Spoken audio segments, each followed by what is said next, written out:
సుభద్ర సమేత జలప్రద జగన్నాథుడు భూ శ్రీదేవి సమేత వెంకటేశ్వర స్వామి స్వయంభుగా వెలిసి రాష్ట్ర వ్యాప్తంగా ప్రసిద్ధి చెంది పవిత్ర దైవక్షేత్రంగా భక్తులు కోరిన కోరికలు తీర్చే కొంగు బంగారంగా వెలసిల్లే శ్రీ వెంకటేశ్వర స్వామి వారి చరిత్ర.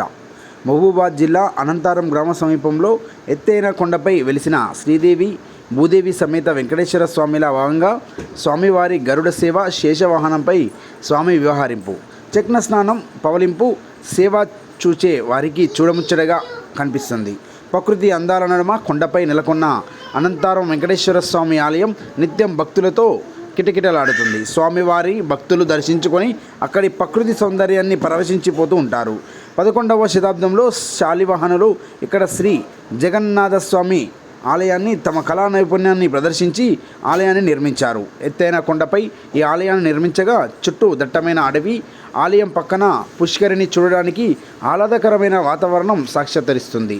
ఈ ఆలయంలో శ్రీ వెంకటేశ్వర స్వామి, పద్మావతి, అలివేలు మంగాదేవిల రూపాలను మలిచిన తీరు అపురూపం.